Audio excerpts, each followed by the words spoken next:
दोस्तों नमस्कार, मैं हूं दुष्यंत कुमार और स्वागत है दोस्तों आपका डीके नॉलेज चैनल में। दोस्तों देखिए, कई दिन के बाद आज हिंदी के महत्वपूर्ण वीडियो आपके लिए लेकर आया हूं। ये संबंधित है दोस्तों कक्षा 12 से। कक्षा 12 में हमारे लगभग पूरे उत्तर प्रदेश में कहें तो लगभग 6 नाटक पूछे जाते हैं। तो उनमें से एक नाटक जो जरूर पूछा जाता है ये हमारा सूतपुत्र है। तो इस नाटक के बारे में दोस्तों कि इसमें कितने अंक हैं, इसका जो हीरो है वो कौन है और इसके प्रत्येक अंक में क्या क्या बताया गया, और जो मतलब हीरो है उसमें कौन कौन सी क्वालिटी है, कौन कौन से गुण हैं, उनके बारे में मैं आपको बताऊंगा। और आशा करता हूं दोस्तों आपको बहुत अच्छी तरह से समझ में आएगा और दोस्तों कुछ भी रटने के लिए जरूरत नहीं रह जाएगी। तो आशा करता हूं दोस्तों कि आपको क्रमवाई ले चलता हूं और सबसे पहले बात कर लेते हैं। देखिए, जो हमारा नाटक है इसका लेखक कौन है। तो देखिए, जो नाटक है, क्योंकि जब हम लिखते हैं थोड़ा सा लेखक के बारे में भी जिक्र कर देते हैं कि ये उसके द्वारा लिखित है। तो ये जो लेखक है तो उसका नाम है डॉक्टर गंगा सहाय प्रेमी। यानी ये नाटक जो लिखा है किसने लिखा है? डॉक्टर गंगा सहाय प्रेमी द्वारा लिखित है। अब बात कर लेते हैं कि ये नाटक मतलब क्या बताया गया इसमें। तो देखिए, ये नाटक महाभारत कालीन है, यानी ये महाभारत कालीन है, महाभारत कालीन, यानी इसमें जो घटनाएं हैं वो महाभारत के टाइम की हैं। इसमें होता क्या है, देखिए इस जो नाटक है इसमें यह बताया गया है कि किस तरह से मतलब उस समय और आज के जो भूत अर्थात जो बीत चुका है उस टाइम के बीच की विसंगतियों का जिक्र इसमें किया गया है। तो दोस्तों देखिए, बात कर लेते हैं कि जो नाटक है उसमें मतलब कितने अंक हैं और प्रत्येक अंक में क्या बताया गया है। तो दोस्तों देखिए, अगर बात कर लेते हैं नाटक में, तो नाटक में कुल 4 अंक है। कितने? कुल 4 अंक। अब देखिए, प्रथम अंक में क्या है, थोड़ा सा संक्षिप्त बता दो। प्रथम अंक,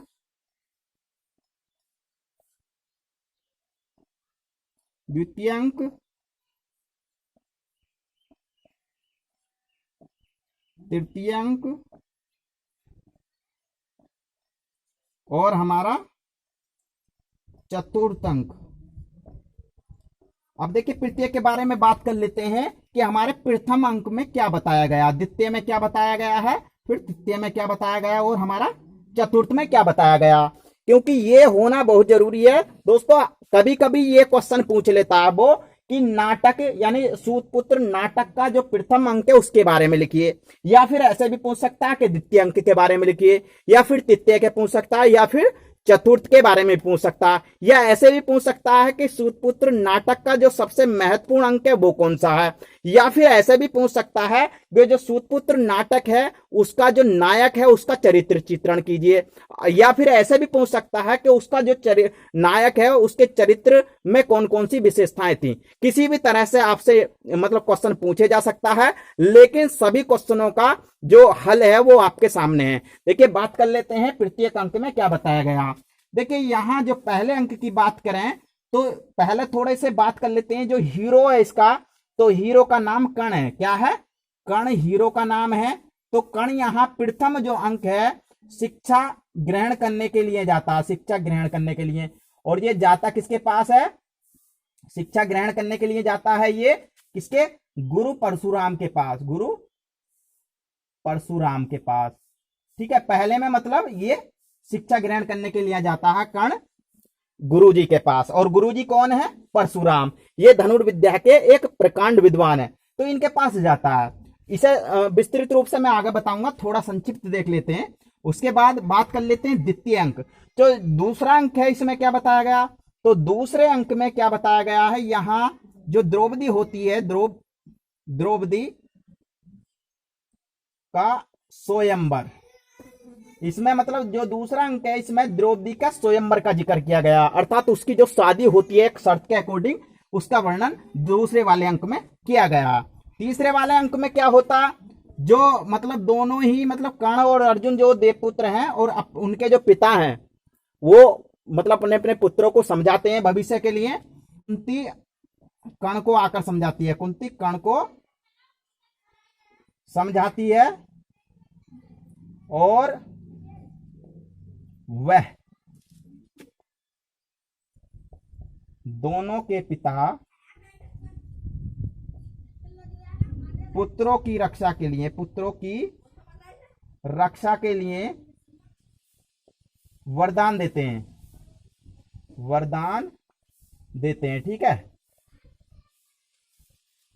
चतुर्थ अंक देखिए सबसे महत्वपूर्ण अंक है। ये पूछ लेता कि कौन सा अंक सबसे महत्वपूर्ण है, तो ये सबसे महत्वपूर्ण है। यहां लिख देता हूं, देखिए सबसे महत्वपूर्ण। और इसमें जो है अर्जुन और कर्ण के बीच, यानी कर्ण व अर्जुन के बीच युद्ध का वर्णन किया गया। यानी आखिर जो फाइनल डिसीजन होता है वो युद्ध के आधार पर होता है। तो जो चौथा अंक है इसमें मतलब युद्ध का वर्णन किया गया, और यही अंक जो है पूरे नाटक का सबसे महत्वपूर्ण अंक है, क्योंकि यहाँ जो हीरो होता है, जो नायक होता है, उसके आंतरिक गुणों का पता चलता है, उसमें उसके मानवीय गुणों का पता चलता है कि उसके अंदर कौन कौन से मानवीय गुण थे। तो बात कर लेते हैं। देखिए आप, हम जो इसका नाटक का सार है वो किस तरह से है मैं आपको बताता हूं। तो देखिए बात कर लेते हैं, होता क्या है, ये परशुराम, यानी ये नाम लिखा हुआ है गुरु परशुराम, तो ये धनुर्विद्या के प्रकांड विद्वान है। और होता क्या है कि ये जो है केवल ब्राह्मणों को ही शिक्षा का अधिकार है। अर्थात कहने का मतलब ये है कि ब्राह्मणों को ही सिखाते थे, अदर को नहीं। पहला जो समाज 4 वर्णों में विभाजित था तो ये केवल ब्राह्मणों को सिखाते थे। देखिए वैसे देखा जाए तो बिल्कुल ये सरासर गलत है, क्योंकि गुरु जो होता है वो सभी को समान मात्रा में सिखाए, तो ये बिल्कुल गलत है। लेकिन जैसा उस समय लिख दिया उसके अकॉर्डिंग मैं आपको बता रहा हूं, तो ये उन्हें सिखाते थे। लेकिन कर्ण जो है ये है क्षत्रिय, तो ये इनके पास सीखने के लिए जाता है, क्योंकि इसे जो धनुर्विद्या सीखने का मतलब बहुत ही शौक है, और ये चाहता है कि मैं भी एक बड़ा धनुर्धारी बनूं। तो ये सीखने के लिए जाता है किसके पास, परशुराम के पास। तो परशुराम उस समय उत्तराखंड की घनी पहाड़ियों के बीच में तपस्या में मग्न होते हैं, और वहां जाने के बाद वो मतलब जब उनकी आंख खुलती है तो जो कर्ण होता है अनुनय विनय करता है और बताता है कि गुरुजी मैं आपके पास धनुर्विद्या सीखने के लिए आया हूं। लेकिन वो जो मतलब परशुराम होते हैं वो पूछते हैं कि आप कौन हो, तो बताते हैं कि मैं एक ब्राह्मण हूं। अर्थात वो झूठ बोल देते हैं। कौन, कर्ण इस बात को झूठ बोल देते हैं, क्योंकि उन्हें पता था कि अगर मैं क्षत्रिय बता देता हूं कि मैं क्षत्रिय हूं तो मुझे परशुराम विद्या सिखाएंगे नहीं। इसलिए जो कर्ण होता है ब्राह्मण बता देता है, और जो है उसे सिखाने के लिए वो तैयार हो जाते हैं और उसे विद्या सिखाते हैं। एक रोज होता क्या है, जो परशुराम है, जो कर्ण होता है, कर्ण लेटा हुआ था, उसकी जंघा पर सर रख के परशुराम सोए हुए थे। अचानक होता क्या है कि कर्ण की जंघा पर कोई कीड़ा काट लेता है, उसकी जंघा से काफी सारा खून बहता है, जिससे सनने के बाद मतलब जो खून निकलता है उसे देखने के बाद जो परशुराम होते हैं वो बड़े ही सोच में पड़ जाते हैं कि आखिर इतना सहनशील व्यक्ति कौन हो सकता है। बाद में वो दोबारा पूछते हैं कर्ण से कि आप सच सच बताओ आप कौन हो। तो बाद में जो कर्ण होता है ईमानदारी के साथ और सत्यपूर्वक बिल्कुल सारी बात बता देता है कि मैं एक मतलब क्या हूं, मैं एक क्षत्रिय हूं। इस बात से क्रोधित होकर जो परशुराम होते हैं उन्हें साफ दे देते हैं कि ये विद्या तुम्हारे जीवन में कभी काम नहीं आएगी, और जो है आप समय पे इस विद्या को भूल जाओगे। इसी बात के साथ वो निराश होकर घर लौट जाता है, और यही जो पहला अंक है यही इस पहले अंक की समाप्ति हो जाती है। तो आशा करता हूं ये समझ में आ गया होगा। अब बात कर लेते हैं, देखिए दूसरे वाले अंक की। पहला अंक क्लियर हो गया। दूसरे वाले अंक में क्या बताया गया है कि एक राजकुमारी है जिसका नाम है द्रौपदी, उसके पिताजी का नाम है द्रुपद। तो द्रुपद की पुत्री राजकुमारी द्रौपदी का स्वयंवर है। स्वयंवर में एक शर्त रखी हुई है। क्या शर्त रखी हुई है कि ऊपर एक महल है, महल के ऊपर मतलब मछलियां घूम रही हैं पानी में, और नीचे कड़े में आपको देखना है और निशाना ऊपर मछली की आंख में लगाना। जो भी मतलब कह सकते हैं महापुरुष या कह सकते हैं जो भी वीर पुरुष कढ़ा में देखने के बाद तीर से ऊपर मछली की आंख में निशाना लगा देगा, उसी के साथ द्रौपदी की शादी होती। ऐसा इसका मतलब जो शर्त थी वो थी। तो होता क्या है, काफी सारे विद्वान आते हैं, काफी सारे मतलब वीर पुरुष आते हैं, सभी फेल हो जाते हैं। बाद में अर्जुन और जो उनका भाई होता है भीम, ये ब्राह्मण के वेश में आते हैं वहां, और आने के बाद उससे भी पहले मतलब जैसे वो दोनों भाई आते हैं उससे पहले कर्ण मतलब इस कार्य को करने के लिए उठता है, और जैसे ही उठता है तो उससे उसका पता पूछा जाता है। पता पूछने पर वो ढंग से मतलब अपना पता बता नहीं पाता और परिचय स्पष्ट ना होने की वजह से उसे प्रतियोगिता परीक्षा से वंचित कर दिया जाता। तुरंत दोनों आते हैं ब्राह्मण वेशधारी अर्जुन और भीम, और वो जो है मतलब उसे जो अर्जुन है उसे परमिशन मिल जाती है और अर्जुन इस काम को करने में सफल हो जाता है और अर्जुन के साथ द्रौपदी का स्वयंवर हो जाता है। अब द्रौपदी को ले जाने के बाद वो तो चले जाते हैं, लेकिन जो दुर्योधन होता है इस बात से बड़ा निराश होता है कि मतलब जो कर्ण है उसे मतलब प्रतियोगिता से वंचित कर दिया। उसी समय वो उसे अंग देश का अंग एक मतलब प्रांत था उसका जो राजा घोषित कर देता, लेकिन ये बात मानी नहीं जाती। बाद में वो कहता है कि अगर चाहे तो हम छलपूर्वक द्रौपदी को हरा सकते हैं, लेकिन इसके लिए जो कर्ण होता है बिल्कुल भी तैयार नहीं होता और कह देता है कि मैं ऐसा कार्य बिल्कुल भी नहीं करूंगा और जो बिल्कुल इंकार कर देता। तो दूसरे अंक में पता चल जाता है बाद में कि वो जो ब्राह्मण वेशधारी थे दोनों, यानी कर्ण दुर्योधन उससे छीनने के लिए जब जाता है उसे द्रौपदी को लड़ता है, उनसे संघर्ष करता है, तो बाद में उसे यह पता चल जाता है कि ये ब्राह्मण वेशधारी अर्जुन और भीम ही है और कोई नहीं। तो ये बात कर्ण को वो आकर बताता है, तो कर्ण जो है अपने आप को बहुत ही भाग्यशाली मानता है कि चलो कम से कम मतलब वो जीवित तो हैं। और उधर दुर्योधन को पश्चाताप होता है कि ये लाख के महल से बच गए थे और हमने समझा ये मर गए थे। यही दूसरा जो अंक है वो समाप्त हो जाता। अब देखिए बात कर लेते हैं हमारा जो तीसरा अंक है। तो तीसरे अंक में क्या बताया गया, देखिए तीसरे अंक में यह बताया गया जो कर्ण होता है, कर्ण और अर्जुन कहा जाता है कि ये दोनों ही देवपुत्र थे। पता ना कैसे देवपुत्र थे भाई, जैसा इसमें लिख दिया मैं उसके अकॉर्डिंग बता रहा हूं, लेकिन आज तक विज्ञान ने इतनी उन्नति कर ली तो आज तक भी ये बात संभव नहीं हुई। लेकिन उस समय ऐसा था, कहा जाता है कि जो कर्ण था वो सूर्य का पुत्र कहा जाता था, अर्थात सूर्य की उपासना से पैदा हुआ था, और जो अर्जुन था वो इंद्र की उपासना से पैदा हुआ था, ऐसा माना जाता है। देखिए अब कह तो सकते नहीं जैसा था, तो हुआ क्या भाई, दोनों ही अपने पुत्र की, क्योंकि युद्ध तैयारी पर था, युद्ध होने वाला था, इसलिए दोनों को ही अपने अपने पुत्रों की रक्षा के लिए चिंता हुई।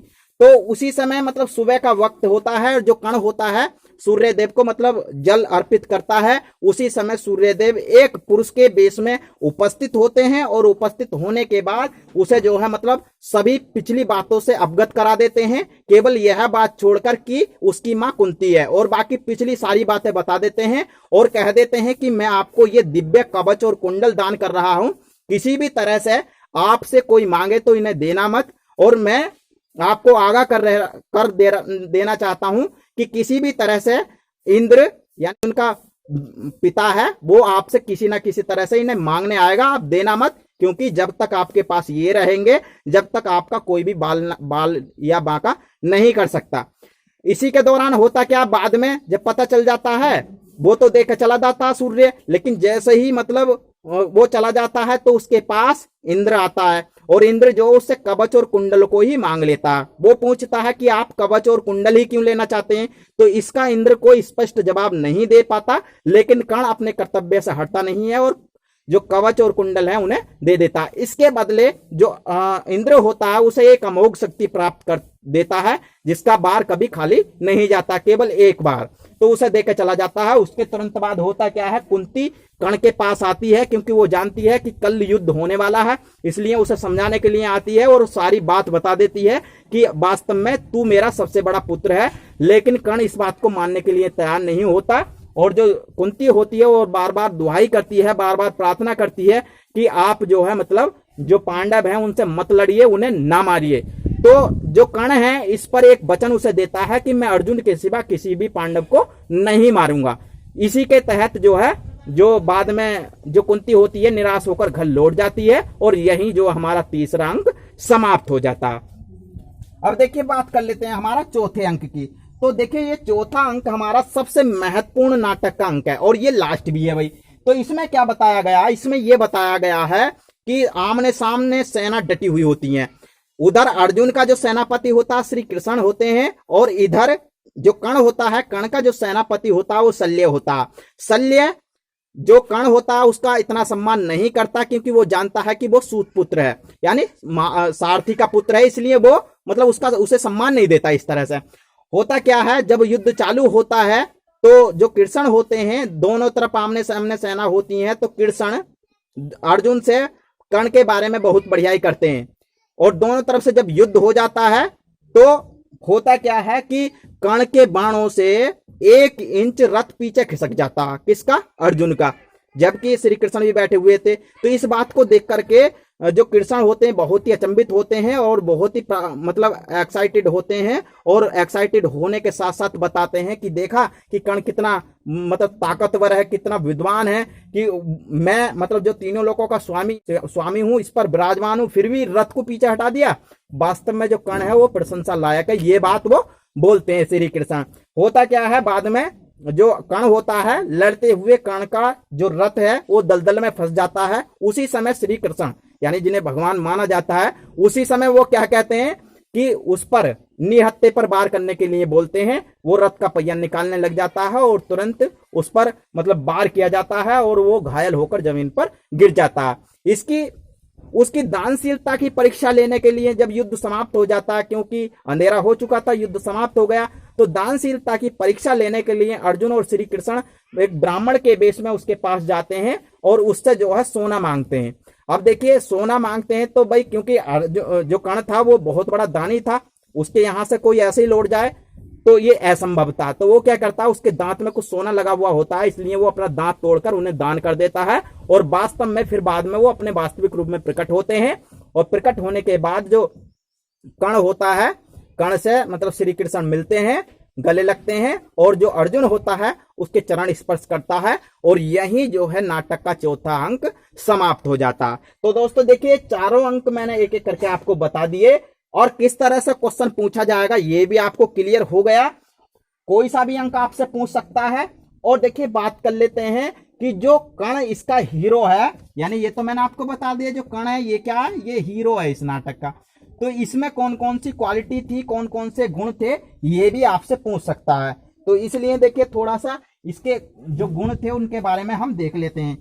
अब देखिए कौन कौन से गुण थे, कौन कौन से क्वालिटी थी।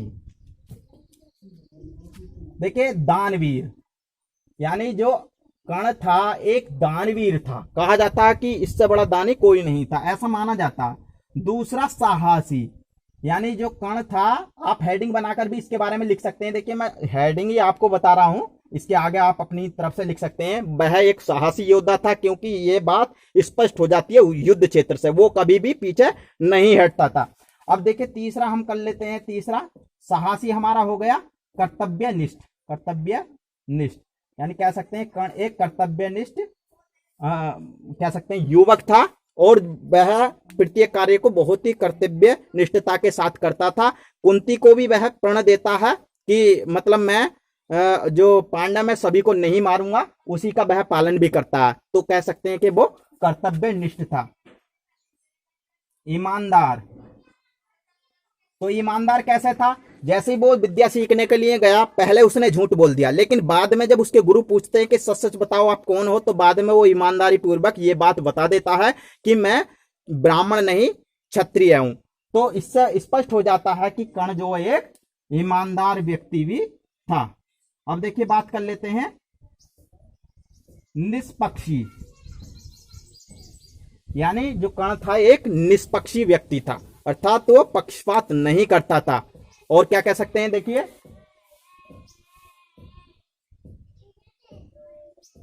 एक अच्छा साथी, किसका, दुर्योधन का, ये एक अच्छा साथी भी था। ठीक है, दुर्योधन का, यानी दुर्योधन ने इसे पनाह दी थी तो ये दुर्योधन की तरफ से ही लड़ता था, और ये बात स्पष्ट करने के लिए वो हर समय तैयार रहता था। वो कहता भी था कि मैं कृतज्ञ हूं दुर्योधन का उपकारों से हारा, राजपाट उसके चरणों में चुप धर दूंगा सारा।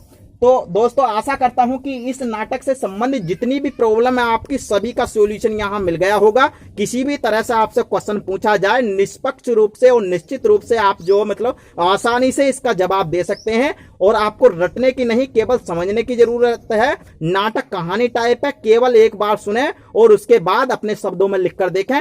तो आशा करता हूं दोस्तों अच्छी तरह से आपको समझ में आ गया होगा। और दोस्तों अगर मेरा नाटक ये मेरे द्वारा बताया गया नाटक अगर समझ में आया हो तो दोस्तों मेरे चैनल पर अगर आप पहली बार हैं तो चैनल को सब्सक्राइब करें, वीडियो को लाइक करें, शेयर करें और कमेंट्स के माध्यम से मुझे बताएं कि आपको मेरी वीडियो कैसी लगी। और दोस्तों बेल आइकन भी साथ में दबाएं क्योंकि उसके लिए न्यू नोटिफिकेशन आपको प्राप्त होती रहेगी। तो मिलता हूं दोस्तों अगली वीडियो में इससे भी अच्छी वीडियो लेकर, तब तक के लिए नमस्कार, जय हिंद, जय भारत।